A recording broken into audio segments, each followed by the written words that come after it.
O livro de Juízes. Lembre-se, depois que Josué levou as tribos de Israel para a terra prometida, ele os chamou para serem fiéis à aliança com Deus, obedecendo os mandamentos da Torá. E se eles fizessem isso, mostrarão a todas as outras nações como Deus é. Assim, o livro de Juízes começa com a morte de Josué e, basicamente, conta a história do fracasso total de Israel. O nome do livro vem do tipo de líderes que Israel teve nesse período. Antes de terem reis, todas as tribos estavam sendo governadas por esses juízes. Não pense em um tribunal. Esses eram líderes político-militares regionais, mais parecidos com chefes tribais. E, um aviso importante, o livro de Juízes é muito perturbador e violento. Ele conta a história trágica da corrupção moral de Israel, da sua má liderança e basicamente como eles não são muito diferentes do que os cananeus. Mas essa história triste também pretende gerar esperança para o futuro. E você pode ver isso na maneira como o livro foi projetado. Há uma grande introdução que prepara o terreno para o fracasso de Israel, já que eles não expulsam os cananeus remanescentes. Em seguida, a grande seção principal do livro tem história sobre a corrupção crescente dos juízes de Israel. E a progressão aqui mostra como os líderes de Israel vão de muito bons a regulares e de ruim a piores.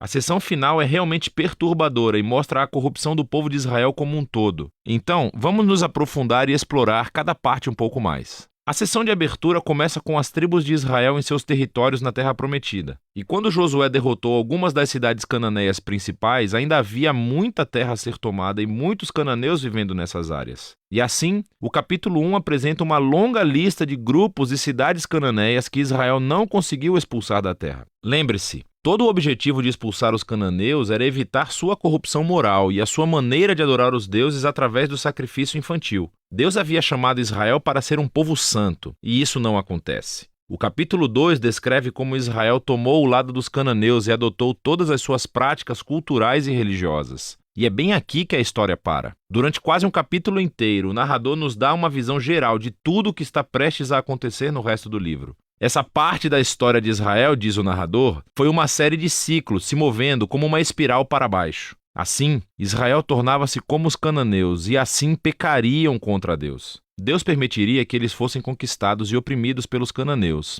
E por fim, os israelitas veriam o erro de suas escolhas e se arrependeriam. Então, Deus levantaria um libertador, um juiz dentre Israel, que derrotaria o inimigo e traria uma era de paz. Mas, finalmente, Israel pecaria novamente e começaria tudo de novo. Esse ciclo fornece o conceito literário e o fluxo para a próxima seção principal do livro. Ele se repete para cada um dos 6 juízes principais cujas histórias são contadas aqui. As histórias dos 3 primeiros juízes, Otiniel, Eude e Débora, são aventuras épicas, mas são também histórias extremamente sangrentas. Ou os próprios juízes, ou as pessoas que ajudam os juízes derrotam seus inimigos e libertam o povo de Israel. As histórias sobre os próximos 3 juízes são mais longas e se concentram nas falhas de caráter dos juízes, que ficam cada vez piores. Gideão começa muito bem. Ele é um covarde, mas finalmente chega a confiar que Deus pode salvar Israel através dele. E assim ele derrota um enorme exército de midianitas com apenas 300 homens carregando tochas e panelas de barro.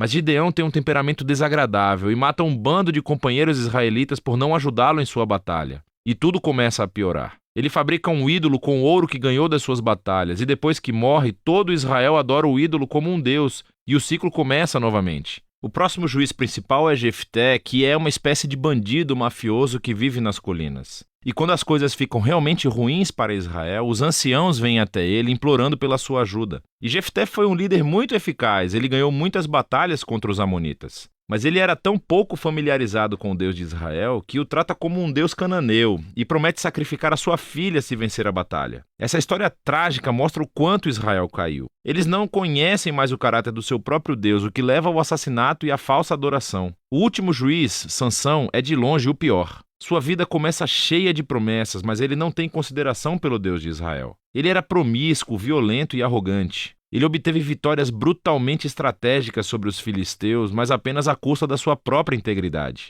E a sua vida termina em uma corrida violenta de assassinato em massa. Agora, uma nota rápida aqui. Você notará um tema repetido na seção principal do livro. Em momentos-chave, o Espírito de Deus capacitará cada um desses juízes a realizar grandes atos de libertação. O fato de que Deus usa essas pessoas completamente errôneas não significa que ele endossa todas ou até mesmo qualquer uma de suas decisões. Deus está comprometido primeiramente a salvar seu povo. mas tudo que ele tem são esses líderes corruptos e, por isso, trabalha com eles. Essa sessão inteira é projetada para mostrar o quão ruim as coisas ficam. Você não consegue nem diferenciar os israelitas dos cananeus. E estamos falando apenas dos líderes. A sessão final mostra Israel como um todo chegando ao fundo do poço. Há duas histórias trágicas aqui e elas não são para os fracos de coração. Elas são estruturadas por essa linha, que é repetida 4 vezes no final do livro. Naquela época, Israel não tinha um rei, e todos faziam o que era certo aos seus próprios olhos. A primeira história é sobre um israelita chamado Miqueias, que constrói um templo privado para um ídolo. E ele é saqueado por um exército particular enviado da tribo de Dan.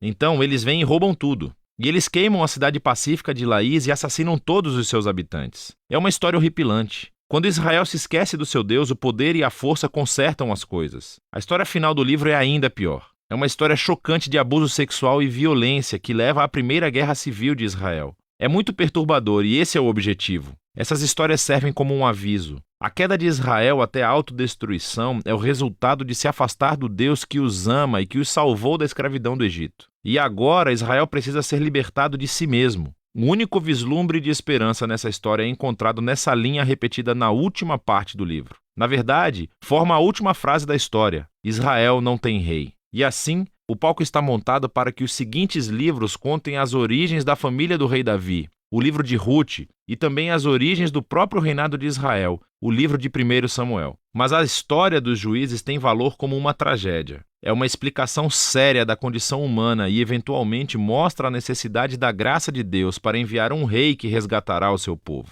E esse é o livro de Juízes.